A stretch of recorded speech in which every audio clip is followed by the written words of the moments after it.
Hey there, it's Dr. Justin Marchegiani. Welcome back to Beyond Wellness Radio. We are on a live YouTube podcast here. We have Keith Norris here from Paleo FX, ARX Fit, and Efficient Exercise. Keith, welcome to the show, man. Hey, Justin, glad to be here, brother. Did I barely even recognize you with your fashionable dude? Normally you have the efficient flat top going, aerodynamic as always, but now you're getting a little fashionable for me.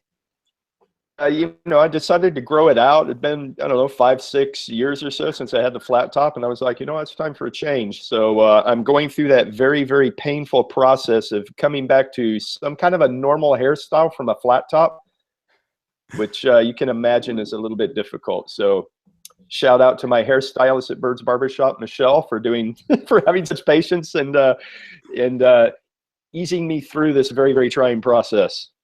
Love it, man. Well, you're looking great. And we got a big event this week, Paleo FX, the biggest probably paleo primal event kind of in the world. So I'm stoked. I'm going to be a speaker at it. I know you and Michelle, your wife, put this whole thing together. It's totally a labor of love. It seems like all the effort you guys put in all year round just to make it happen. Anything you want to talk about regarding the event?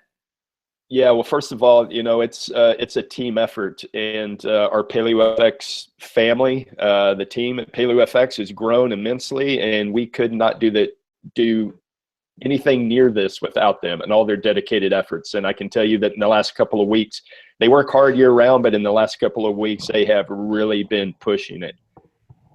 And love it. Especially in the last couple of days, man, they are working hard. So if you're out at the show, make sure you go out and give them a big hug because they deserve it. This show there's no way it could go on without them.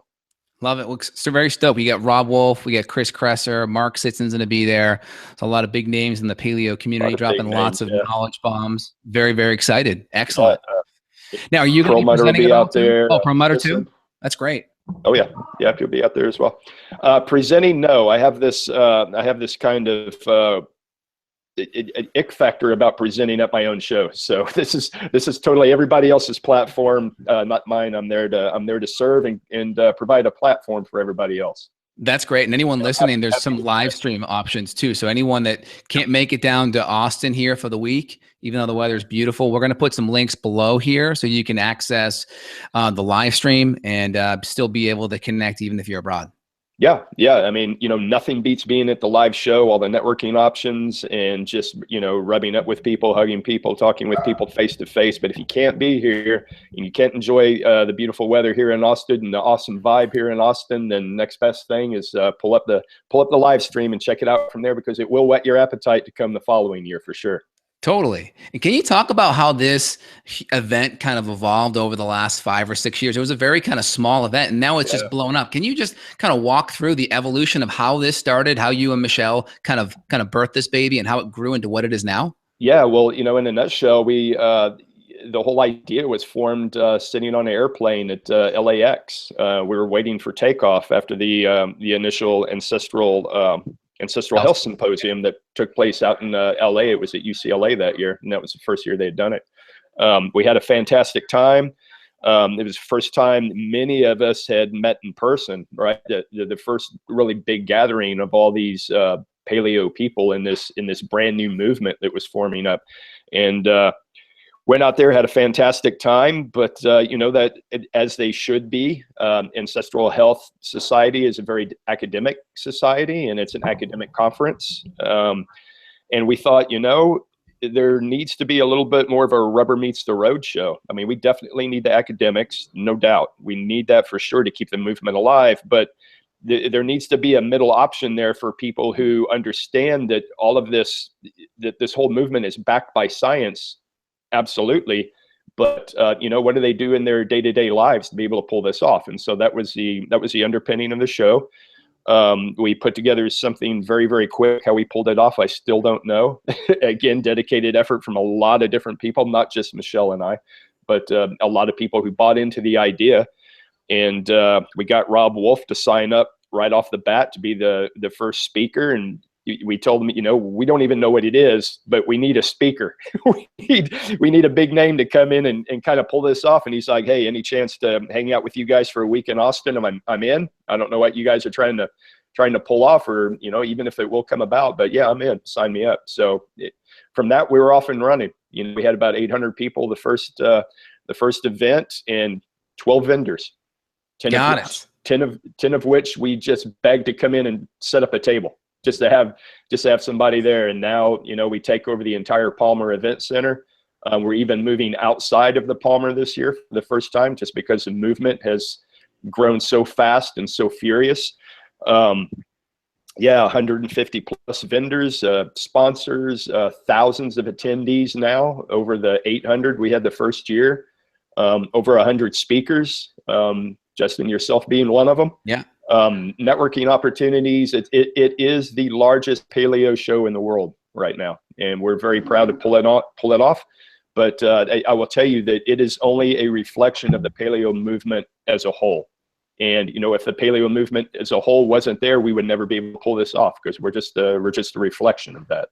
Totally. And as a functional medicine clinician myself, the kind of foundation in which I work from is a paleo template. And to me, what that means essentially is eating essentially foods that we've had enough time to evolve or adapt to, so to speak, and then trying to treat our body from a lifestyle perspective and a movement perspective that makes sense from an evolutionary perspective. And then in general, choosing foods that are anti-inflammatory, nutrient dense, and low toxins. Now, I know the paleo word's kind of a big buzzword and it's been co-opted commercially. Yeah. What does it mean to you? Like when you and Michelle were creating this thing, what was the intent in this paleo movement for you guys?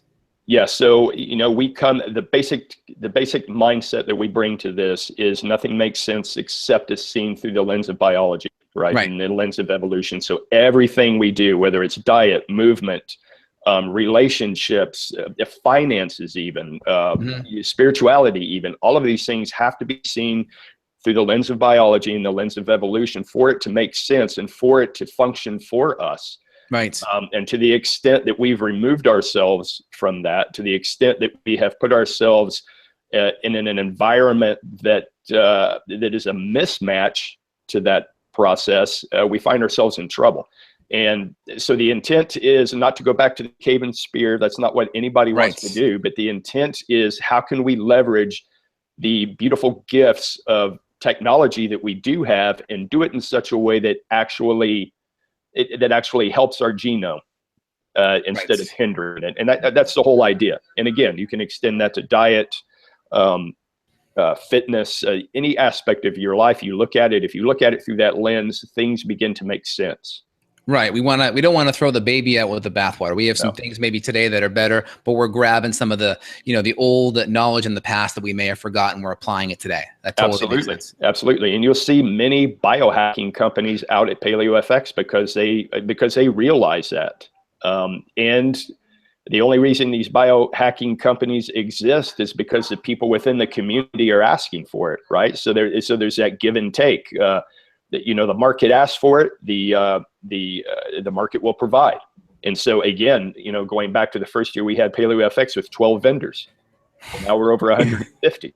So we are growing so very, very fast. This movement is growing so very fast. It's heartwarming. And what's really heartwarming is to see the success stories there.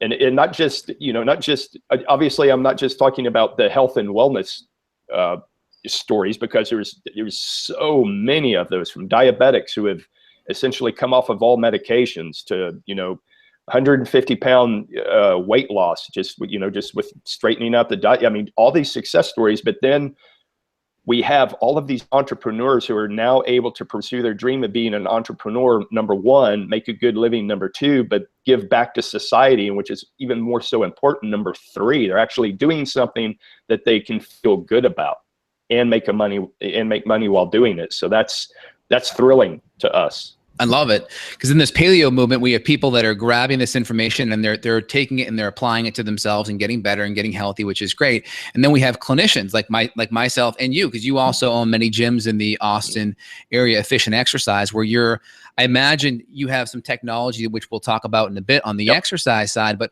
walk me through, a new patient comes into your gym. How are you incorporating the paleo template to their overall health status? Yeah, so I tell people when they come in that, the human body primarily was meant to move. We were obligate movers and opportunistic eaters.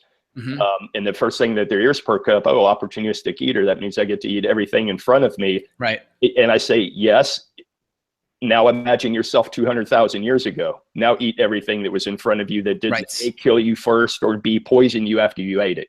Yes, you ate everything. It's just your choices were very limited, very limited. And so, and that generally perks people up. Oh, I get it. That's, my choices were very limited then. So yeah, I didn't have all these packaged foods and, all the carbohydrate and refined carbohydrates we have access to now that are just ubiquitous within our society. And there's a lot of reasons we can go into why those things are ubiquitous in our society, but the fact remains that they are. So now we have to put a check on that, right? And we have to be smart about our food choices, and we can't just rely on our drives to eat everything in front of our face, because let's face it, if we didn't have that drive, you and I wouldn't be here talking right now. We had to have that drive initially, but we have to be cognizant of that now and apply, again, new technologies, new learning, to be able to navigate this environment that we find ourselves in now. Got it. Well, I'm curious too, how are you applying it in your life? Kind of give me a day in the life. What time do you get up? What does your food look like throughout the day, and exercise too? Yeah, well, I can tell you today, I didn't eat anything up until about 30 minutes ago. So got up about 8 o'clock, fasted. I normally, I will go through periods of fasting. Intermittent fasting is just what I've found that works for me. I can pull it off. Otherwise, my diet is I would say it's cyclic ketogenic. Yep. I would classify it as that. Of course, I'm not following any hard and fast rules. I do train quite a bit, and I have to fuel the type of training I do is by nature repeat power output. So I have to fuel that with adequate carbohydrates. Right. But I only eat enough carbohydrates to fuel that process. And, I go by feel, because I've done this for so very, very long. I know A, how much, and B, when to take in carbohydrates. And my carbohydrate sources are generally starchy tubers. Yeah. And, but I'm not immune to having, the periodic chips in queso or whatever. I allow myself that. And I find that if I allow myself that, I wind up not eating very much of it. It's just a psychological trick of knowing, that's there and I can have it if I want it. But as soon as I try to put the brakes on it and say, absolutely not, I'm susceptible like anybody else. If you tell me not to, that just gets lodged in my brain that, oh, that must be something I really, really want. So yeah, I applied, some just very, very basic psychological tricks on people, because they work. I mean, they're tried and true and they work. Well, when you get people healthy too, it's kind of like if you drink a lot of alcohol, right? You build up a tolerance and you need more drinks to get buzzed. It's the same kind of thing. When you feel really good and you're used to having a really good eating plan, and then you go off it a little bit, you can really feel the difference. And then sometimes what happens is the feeling of being in the zone and in flow state is just better than the small little bit of, artificial taste you get from some of that food too. So you can kind of play it out. That is so true. And I'm a big believer in giving a person one win, whatever that win is, whether it's walk your first mile, whether it's lose your first pound, whether it's go your first couple of hours without eating sugar. Very, very easy, basic steps, but one win begets the next win, begets the next win. And over time, before you know it, now you have strung together an entire day where you didn't have any added sugar, or now you've strung together 5 days in a row where you hit the gym. And now you're on a roll, because just like you said, once you feel great, you don't ever want to go back. Yeah, that's great too, because you've been in this community, in the lifting and the bodybuilding community for a long time, and you're a clinician as well, yet you practice what you preach. So it's really refreshing seeing you walk in your talk, which is great. Love to see that. And I'm just curious, how are you dialing in your pre and post workout nutrition? That's a good question. Do creatine, branched chain aminos, carb timing, or protein timing? Yeah, I don't worry so much about the timing of my food, just because of the nature of my lifestyle is all over the map. Yeah. I don't work out at a set time every day. I don't even, there's some weeks while I will work out 7 days in that week, just because it's available to me. It doesn't mean the intensity is super high every workout. It just means that I'm doing something every day. On the flip side, there are weeks like the last 2 weeks where I've been just incredibly busy. I've been out of town a few days. I've worked out maybe 3 times in this last 2 weeks. And I know I won't work out again until after Paleo FX.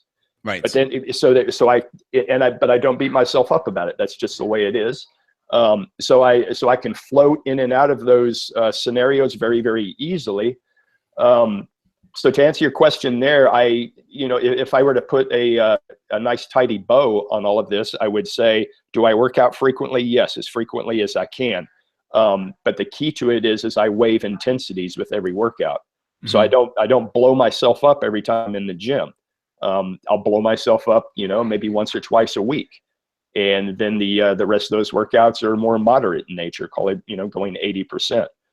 And I think that's a big key to it is, people, can you work out every day? Yes, you absolutely can. You just have to waive the intensities, and be smart about that. And to your question about pre and post workout, I do take a pre and post workout drink that has a creatine. The pre-workout has a little bit of caffeine in it as well.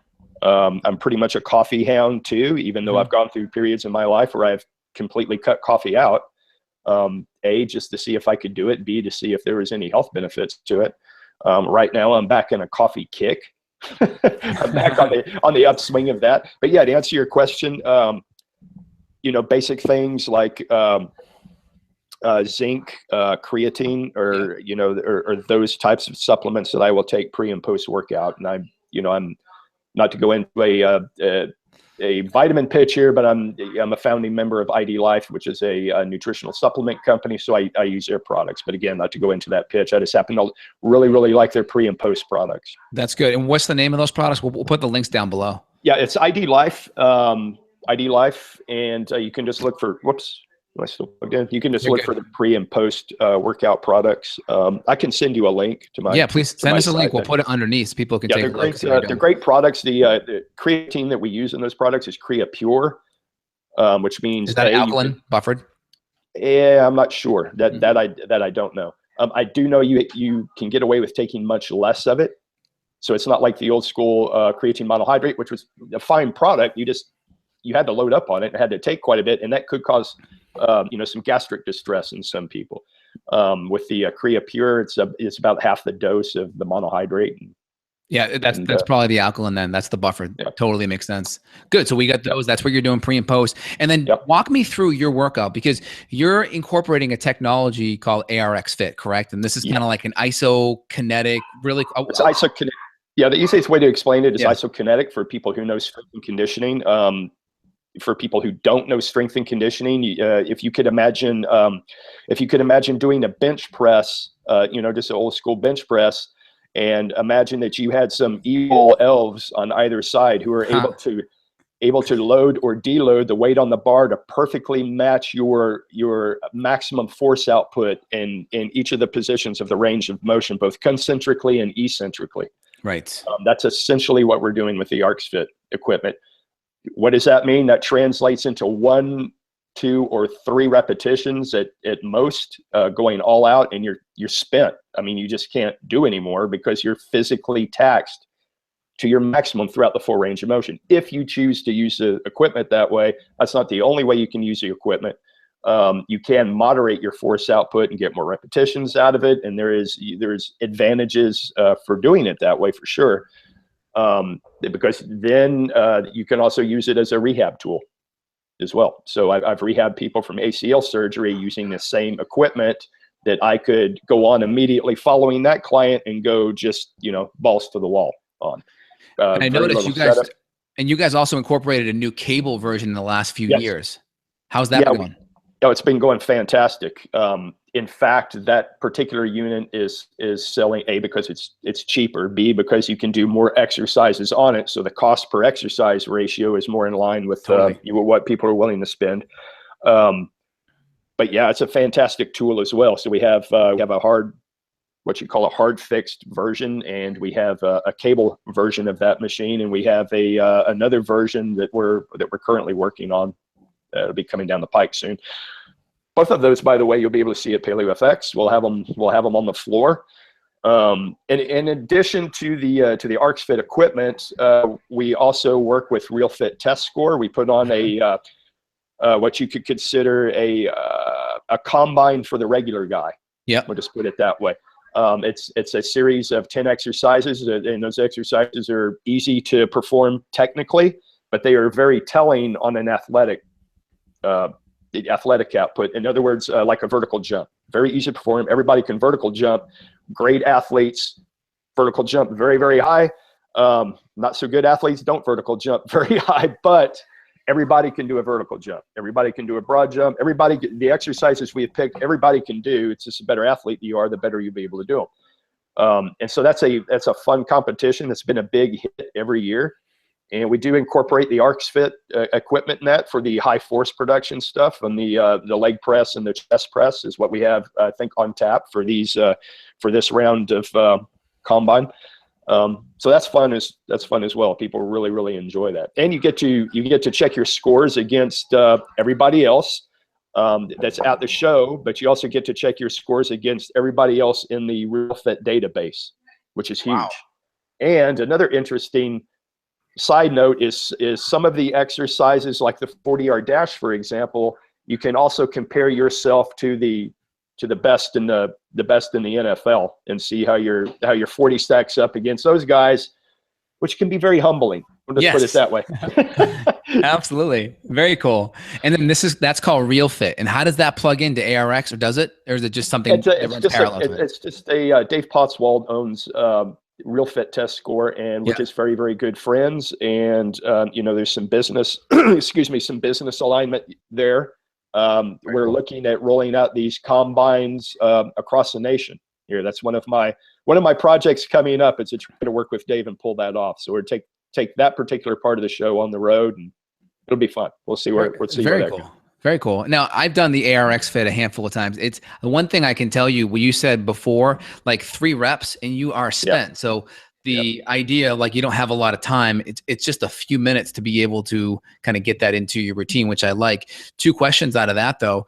If people are in Austin, how do they find an ARX Fit to be able to use it? And then number 2, how do you incorporate it into your workout and or your clients' workouts? Sure. So I use that particular equipment a little bit different than a lot of people do. So to answer your first question, you can go on the ARX Fit site. It's arxfit.com.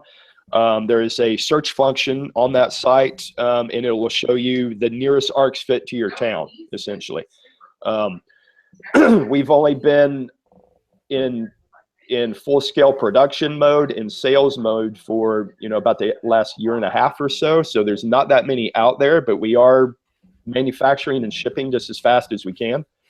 So that's the first question. Second question, I utilize the equipment along with more old school barbell dumbbell exercises and body weight exercises as well. So I don't just use the ARX Fit as a standalone device, although you could.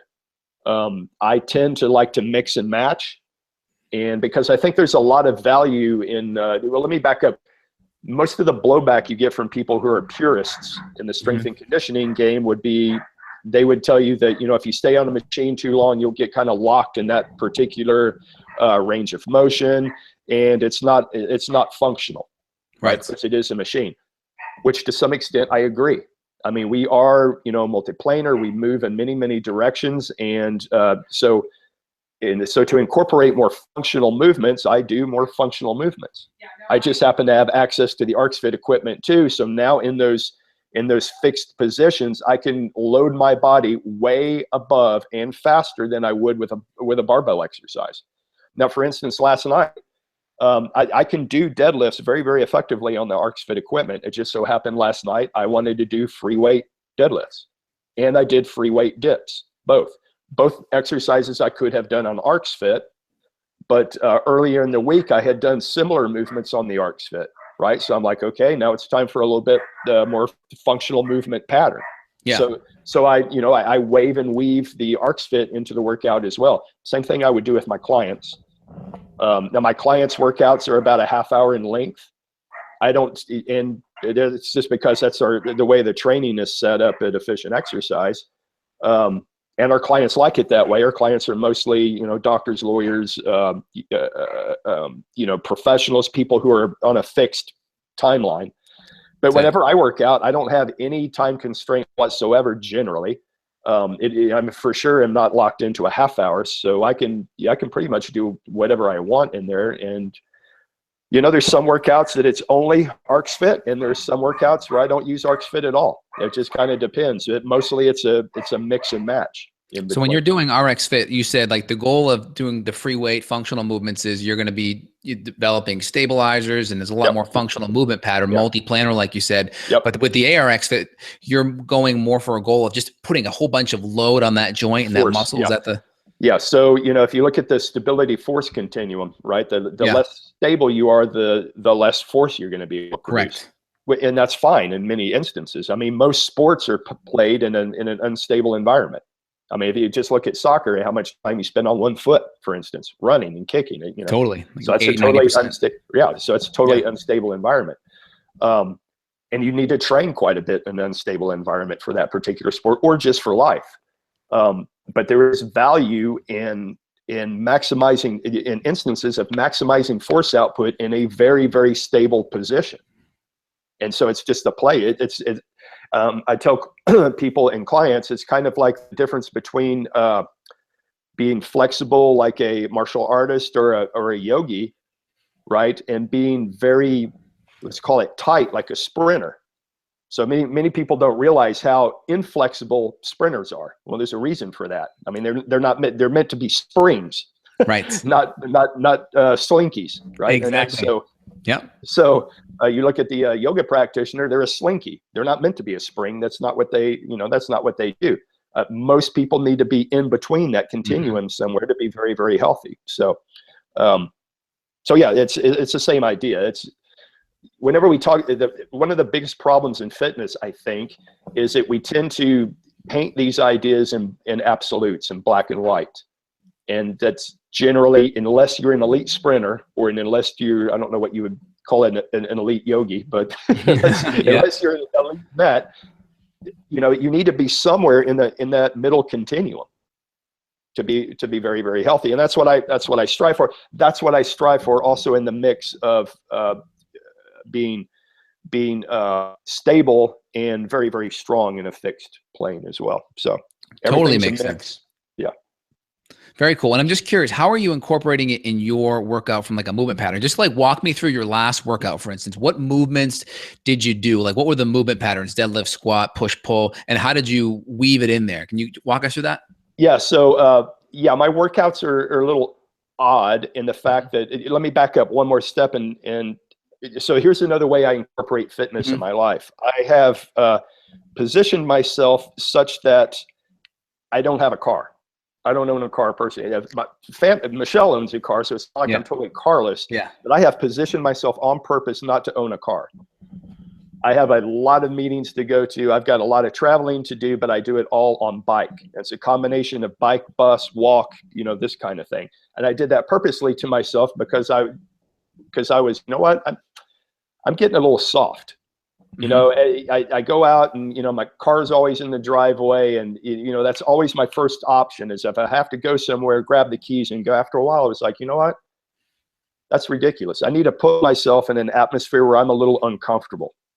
I like being uncomfortable. I don't like being soft. And, that's a whole philosophical thing we can get into later, but I need a little discomfort in my life to keep me on my toes. So boom, got rid of the car. Got it. Which worked really, really good when we lived in central Austin. I mean, I was a couple miles from everything. I mean, just right in the middle of everything. Well, we have since moved in the last couple months way south Austin. Got it. Which is cool. It's a beautiful area. I love it. But now I'm in a position where the closest I am to anything that I really need to get to is 5 miles. So that means on a good day, on a very, very light day, I'm riding, between 10 and 15 miles. Oof. Just on most days, it's about 25. And I'm doing it on a fixed speed bike because again, I want to up the ante, be a little bit more discomfort. So it's all on a fixed speed bike. If anybody knows anything about fixed speed bikes, it's exactly as it sounds. You can't coast. There is no coasting involved.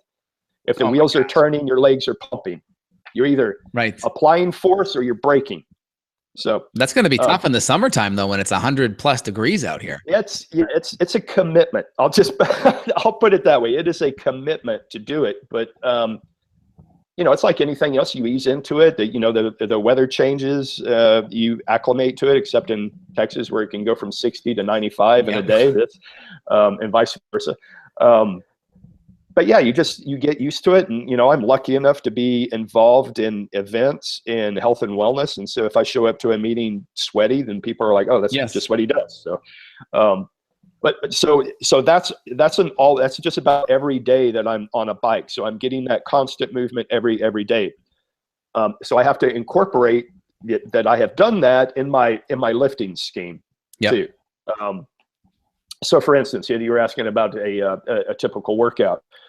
The workout I did before last night's workout was a push, pull, and drive on the ARX Fit machine. Mm-hmm. We happen to have one of the ARX Fit machines at our Paleo FX office. This is another perk of having multiple businesses. I can actually have workout equipment in my Paleo FX office. So that's great. So 8 miles from my house to the office road. That 8 miles. Did a push-pull drive, and what I mean by push-pull drive is one of the devices that we have on the ARX Fit is a horizontal device to where I can do a leg press, I can do a chest press, which winds up looking more of like a decline press, and I can do a horizontal row on the same machine, utilizing the same machine. Just takes me about a minute to reconfigure it between the different exercises. And I did 4 sets of 3 of each exercise, just rotating through. So leg press, chest press, row, rest. Leg, chest press, row, rest. 3 reps of each. Went through 4 rounds of that, did some more work, and then I rode back home the 8 miles, which was not an easy 8 miles, having done all that leg pressing. But so that's a typical day for me, and I understand that I am so atypical that most people are not going to be able to do that, right? They don't have the equipment, number one. They haven't lost their marbles like I have and are willing to ride their bike back and forth to work. Number two, but I tell people, you don't have to copy me per se, but it's the mindset, right? So again, going back to the nothing in biology makes sense except through that lens of evolution. I consider myself an obligate mover, and I have positioned myself as such, right? Got rid of the car. Okay, you're not driving anywhere. You're going to have to move. Yeah. So I returned the obligate mover part to it, and then I just spice it up with some weightlifting. I love it. And that's a typical day for me. Now that is not for the faint of heart, though. So I give you mad props for the biking. One thing I've done similar, not nearly as extreme, but I got a stand desk, so I stand half the day, and I also bought a treadmill for under my desk. So I'm walking about 10 to 13 miles a day, which is it's still really good, and you don't even know what's happening because I'm seeing patients, I'm on the phone, I'm doing emails, and it's like, whoa, I got my Fitbit on, I walked 12, 13 miles. No, it's and I tell people that's, I was just able to get rid of my car. And that's just how I did it. I totally get that most people are not going to be able to do that. Mm-hmm. And, oh, by the way, I still have a car in the driveway. If it's pouring down rain or whatever, I can always Uber. Yeah. Or, not in Austin. We use maybe Fast we and are in Austin. Fair. Yeah. Right. Same idea. Yeah. So and I'm lucky enough to live in Austin where every bus has a bike rack, so I'm very familiar with the bus routes, and, our bus system here has an app. So, I mean, it's easy. I mean, that part of it's very, very easy if you commit to it and do it. And I realize not everybody is going to do that. Not everybody wants to, but for me, that was important enough for me to pull off. And I'm glad I did it. There's some days I'm like, what the hell? Some days I'm just like, seriously, this is going to be a 40-mile day. Am I really, but at the end of the day, I'm like, wow, I did it. Cool. I faced the discomfort, and also too, the movement helps the mind. I think we all know that, right? The more you move, the more the mind is alive, but it really has helped my creativity too. Just the movement. Yes. But also the fact that I can't rely on that car being in the driveway. In other words, I have to look at my schedule in the morning and go, okay, first meeting at 9, 8 miles away. That's going to take 30 minutes bike ride. So I'm having to do all these little mini calculations in my mind that keeps me on my toes. And I think there's a lot to be said there. And not to mention just being aware while you're actually on the street and riding your bike, because I can tell you there's a big difference riding in the burbs where I live right now and to when I get to downtown Austin. That's a big transition. Totally. As far as traffic and keeping your head on a swivel, and so it's all good. Well, there's an article in Business Insider last year. They were interviewing top CEOs about their exercise and morning routines and such. And the big thing a lot of these CEOs talked about was the main reason why they were exercising, not just for health and to look good naked, essentially, was really for the mental performance boost that they got from the movement. Because being a CEO, you got to be on top of things mentally, emotionally. And the big reason exercise was there because it helped their mindset, mental performance. Yeah. And I'll tell you, I'm a big proponent of meditation as well, although it is very, very difficult for me to meditate in a traditional sense. It's tough for me to spend any time on a cushion meditating, but I can get into that meditative state when I'm riding like that, or when I'm lifting in some. So I call it movement meditation for myself as well. I can just kind of get into that space. At least when I'm in the suburbs, I can't do that when I'm downtown. No. But at the appropriate times, I can get into that space and just, it works for me. And I think that's the key. How are you doing? Is it more like based on breath and just not thinking and just kind of responding to a movement? If you're into the different aspects of Buddhism, so you have the empty mind set, which would be more traditional Buddhism, and then you have the more of the Zen concentration, right? So that's kind of the other extreme of that. So there's extreme concentration on the one hand, there's the empty mind idea on the other, and in the middle of that is contemplation, which is the middle path, or midway path, they would call it in Buddhism. That's generally what I'm doing. I'm contemplating different ideas. I'm not necessarily concentrating with an unbroken mind, but you can imagine I've explained it like you have a ring, those old velvet ring boxes, and you're just kind of tumbling around in your fingers, contemplating it. And you're looking for the latch, and you're just kind of rolling it around in your fingers. That would be the metaphor for contemplation. So whatever that idea might be, I'm just contemplating. Love it. And, so that's it in a nutshell. I know that doesn't make a whole lot of sense in that two sentence blurb, but that's essentially what I'm doing. And that really calms my mind. It helps me think through some concepts that I may be, struggling with, trying to figure out. And it's super calming. So you're not trying to force the mind to be quiet. You're just letting whatever thoughts about business or the workout or whatever just kind of flow through you. You're not forcing it to stop or start. You're just allowing it to kind of move past you. Yeah, and if a particular thought hangs in my mind, I will contemplate it. I won't force it to hang there. Once my mind lets it go, I let it go. Nor do I try to force it out. Nor do I try to capture it and concentrate on it. These are kind of the different schools of thought under Buddhism. The Zen, under Zen, you would have a koan, so to speak, and a mantra, and you would just steady, that mantra, and you won't let go of it. You just continue with a mantra, continue with a mantra, continue with a mantra. You never let it go, which is fine. I mean, there's different paths for different people. That works for some people. It doesn't work for me.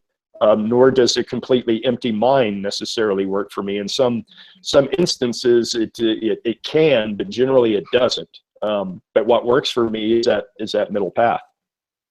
Love it. Very cool. Well, is there anything else you'd like to say to people that are kind of finding you guys over at Paleo FX, or just incorporating the paleo kind of template into their diet, or just maybe incorporating some of the things you do at Efficient Exercise? Is there anything else that maybe we should just touch upon, but for those people that are newbies, just getting their fingers wet? I think what I would tell people who are new to this is, Paleo FX is for you too. There's a misconception out there that paleo that the Paleo FX conference is for those who are well steeped in this whole concept. And yes, most of the people there are very well steeped in this whole paleo template and paleo concept, but there is so much value there for even the person who's wondering, is this template for me? Can I pull this off? I mean, the very, very newest of the new can come there and get a lot out of it. There's just so much there for the uninitiated to just come in and, try it on, see if it fits. And, like I'm kind of like Rob Wolf in that respect, where I say, give it 30 days. That's kind of the greasy used car salesman thing. Give it 30 days. If it, I guarantee it's going to work for you. Yeah. But if you give it 30 days and it doesn't work for you, then, what have you lost? You haven't lost anything. Plus you guys have done a great job at the, at Paleo FX, because you've kind of labeled everything. Like you have your intro or your beginner, your intermediate, and then you kind of have your advanced section. So people can kind of, jump over to the advanced if they're feeling a little risky, or go back to the beginner stuff to get work on their foundation. So you really set it up well so people can kind of self-navigate if they show up or attend. And the expo floor too. I mean, you can learn a lot on the expo floor just from the vendors who are there. And I will tell you this, that we vet our vendors severely. I mean, if they are on our vendor floor, they are on the up and up. And you can feel rest assured that you can buy products from these people or get information from these people, and they know what they're talking about. It's an extensive vetting process we have to get on the vendor floor, because we want to keep the quality high. The products there are amazing. I mean, I've bought products or meat or some of the paleo treats that are, they may be more treaty, but they still maybe have like a healthy, safe starch in there, which is a better than the junk food that's out there. And I've found so many great vendors that was like, wow, you didn't even know. I remember I was there last year. There was a person for Whole Foods that was there searching people out and pulling these vendors out and getting them into Whole Foods. So it's really cool, pretty cutting edge for sure. Yeah, we do have buyers out there for vendors who are interested in. We do have Whole Foods will be out there again this year, and they are looking for the next best thing. I mean, and again, this all comes back to, our most immediate form of democracy is how we spend our money. Totally. Right. So these big, it's totally market based. So people like Whole Foods, any of these people, if they see there's a market demand for it, they are going to fill it. I mean, that's just capitalism 101. And let's fill it with good products. I mean, we've been, 60 years going the other direction. Now the ship is starting to turn and we're going in the right direction. We just need to keep the momentum going. Love it. And we've done that. We've done that. Excellent. Well, last question for you. If you're stuck on a desert island and you can only bring one nutrient, one supplement, one herb, whatever it is, what would that be for you? Wow. I'm going to say something that might shock you. I don't know. I would probably take some form of plant medicine with me, and I would mean the mushrooms or ayahuasca or something like that. Nice. So yeah, if you're getting bored, that ayahuasca would be helpful. Yeah. So I have just gained so much insight from that, and not just in a woo-woo way, but just so much insight from that. It is indispensable in my life now. Very cool. So that's and but along with that, I would also take a heavily loaded barbell. Love it. I'd have to have both sides of it, or an ARX Fit machine, one or the other. Very cool. So we got paleofx.com, arxfit.com, efficient exercise. And are you still accepting clients or patients here in Austin to train? Not personally, but just like we vet vendors on the vendor floor at Paleo FX, I have some of the best trainers in the nation working for me at Efficient Exercise. And so am I personally taking clients? No, but my trainers are. Teams are. And I would the highest form of praise is, would I recommend my parents or kids go to them? Absolutely.